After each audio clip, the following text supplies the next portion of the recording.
Currently our slide out is stuck out, and when we try to push the button to pull it in, we don't hear the motor running and nothing happens. Same with the jacks, the pump is not working. I've tried a couple troubleshooting things, but I will make a different video on troubleshooting when I probably replace the issue. But for this video, I'm going to go over how to manually slide it in, because we have to be out of this campground in the next hour and we don't want to pay for another night. Normally how our slide out works, when you have the parking brake on, you push this button, you get power here, and when you push this button, the slide out should come in, but nothing is happening. The pump and motor location for each RV is different. Some are under the driver's seat. Ours is on the passenger side in the back here by the propane tank. Here's our propane tank, and this right here is our fluid reservoir.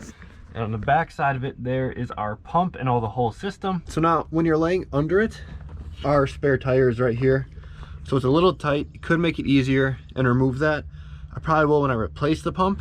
But here is the pump that you need. And up there are some T-valves. And in our manual, if you unscrew those T-valves, you release the pressure and you can actually just pull the slide out back in with a winch.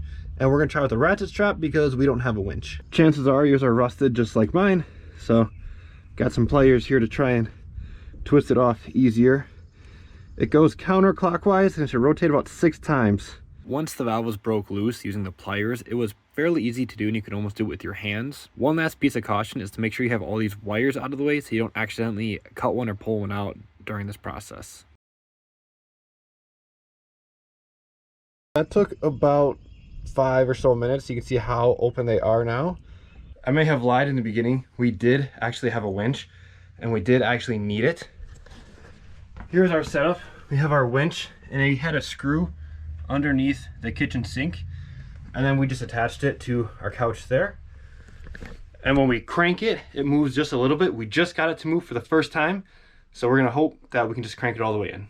There is a bolt under the kitchen sink that was put in when the RV was built that we're able to link this to, and then the other side is just linked to the leg on the couch. I was a little worried that we were going to pull the couch out of the floor, but because you're pulling it in the direction perpendicular to the screws, didn't have much of an issue here. If you're wondering where we got this winch, it actually came with the RV when we bought it. I'll link a replacement one that may work below. And as you can see, once it starts to move, it does slide in a little easier. Every time I crank it, I just give it a few seconds to kind of catch up with the pressure. And this is also not pulling it in perfectly straight, which is why it looks a little wobbly when it's coming in. But overall, not too bad of a process once it got started. If you wanted to speed it up and make it possibly a little easier, having 1 or 2 people on the outside just leaning on it or pushing on it could make it go faster.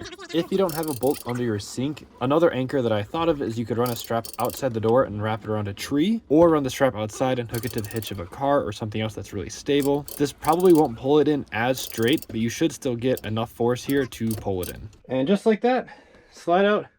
It's pulled all the way in. And if you come on the outside, you can see we're in all the way. And if we're not, we're pretty darn close to being in all the way. I can't crank the winch anymore. Cranking the winch took like 5 minutes to get it. It was really hard to start.